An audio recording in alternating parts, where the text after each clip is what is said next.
반갑습니다. 한국사 대중화와 올바른 역사 교육을 위해 열심히 뛰고 있는 한국사 전문 강사 강재민 인사드리도록 하겠습니다. 오늘은 지난주에 이어서 고려 중기 문벌귀족 사회를 뒤흔들었던 그 유명한 이자겸의 난에 대해서 한번 알아보도록 하겠습니다.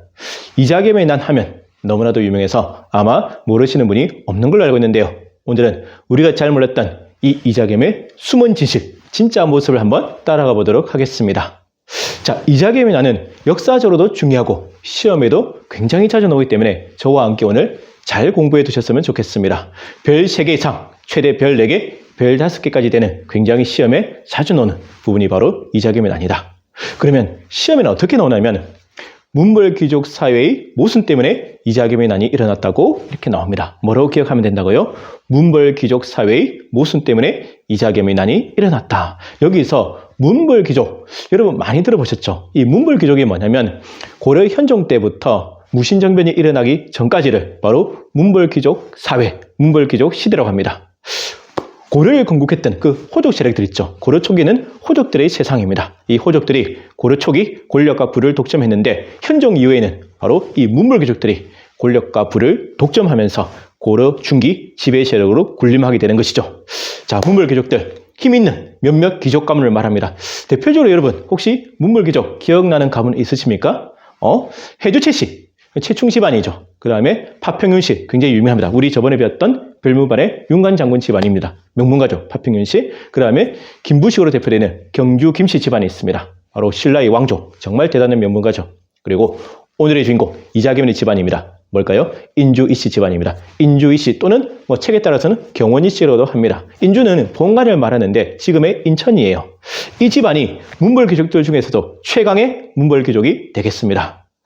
이 인주 이씨가 힘이 얼마나 세지냐면 나중에는 다른 문벌귀족 집안을 전부 다 힘으로 압도해버리고 나중에는 왕권을 위협할 지경까지 올라가게 됩니다.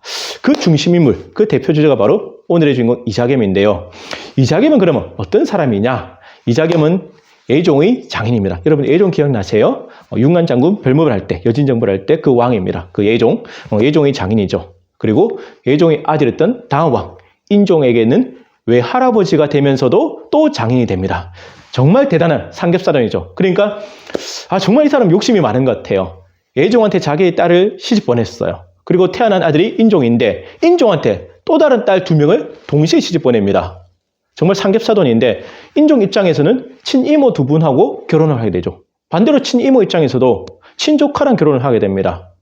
굉장히 정말 난감한 상황인데 예종과 인종의 관계도 원래는 부자 관계인데 이제 어떻게 됩니까? 동서지간이 돼버립니다. 공식적으로는 부왕이지만 어찌 보면 사적으로는 형님이 돼버리는 것이죠. 완전 족보가 꼬일대로 꼬였던 정말 고려시대의 전형적인 정말 콩가루 집안의 모습을 보여주게 됩니다.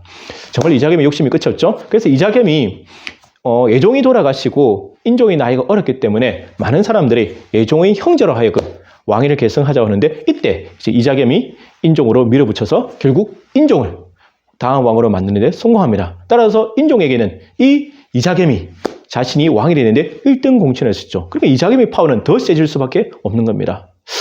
자, 대단하죠? 자, 이 사람이 이자겸인데 이제 이자겸의 권력이 어느 정도냐? 왕권을 넘어설 정도까지 되어버립니다. 사실상 왕과 다름없는 왕 이상의 권력을 누리게 되면서 문제가 생기게 된 것이죠. 여러분 이제 흐름을 이해하시죠? 고려 중기 문벌귀족 사회가 계속되고 있습니다. 그 중에서 최강의 문벌귀족 바로 인주이씨 가문, 즉 이자겸의 집안이 다른 문벌귀족 가문을 압도하고 나중에는 왕실까지 위협하게 되니까 결국 대표적인 문벌귀족이었던 인주이씨와 결국 왕권이 충돌하게 되는 사건, 그 사건을 우리는 이자겸의 난이라고 이렇게 기록하고 표현하고 있는 것이죠.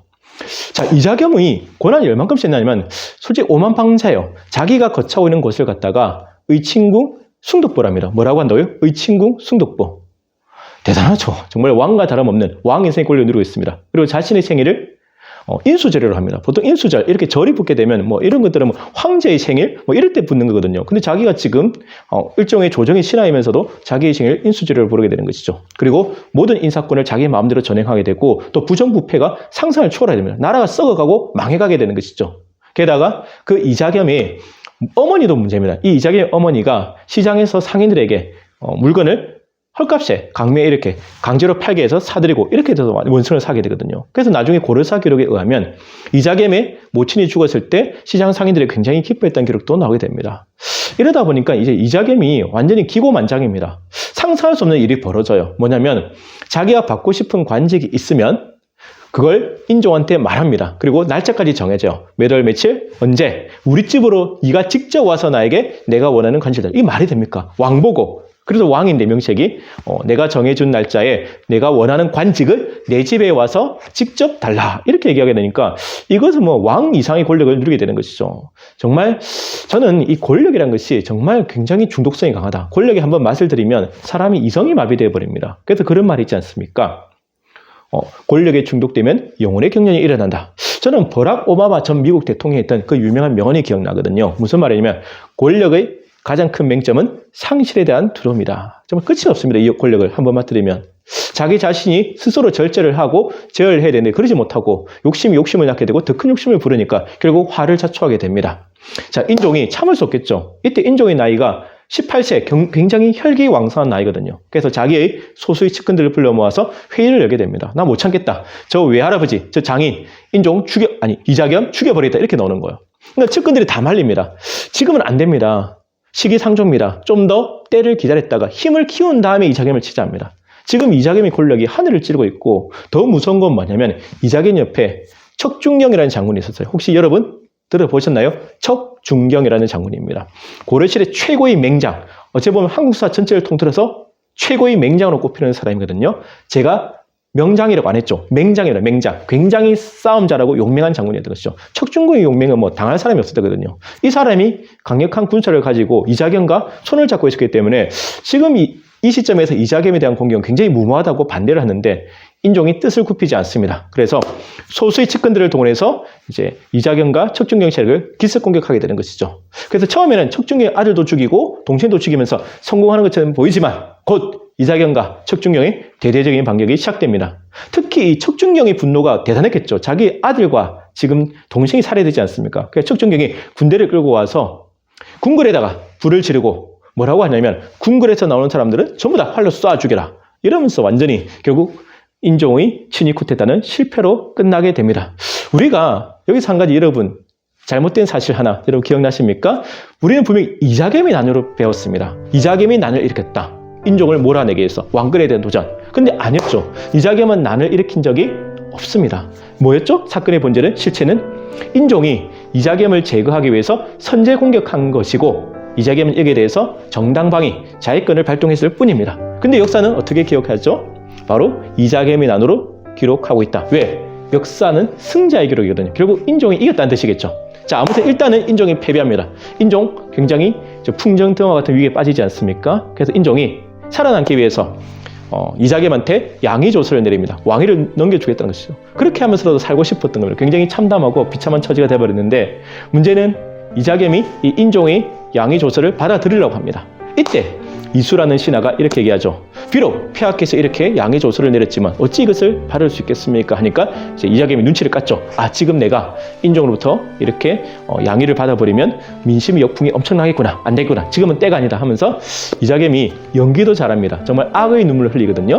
이자겸이 무릎 꿇고 울면서 뭐라고 하냐면 정말 대단합니다. 연기가. 신은 두 마음을 품지 않았으니 깊이 헤아려 주소서 이렇게 합니다. 그래서 이제 인종의 양위는 원래 없었던 일이 되어버리는데 그만큼 인종은 참담합니다. 인종의 친위 쿠데타 실패했죠. 양위조서까지 내려야 될 만큼 목숨이 경각에 달렸죠. 그리고 궁궐이 불타서 거처할 정각이 없습니다. 그래서 인종이 이자겸의 집에 거처하게 돼요. 사실상 인질이죠, 인질.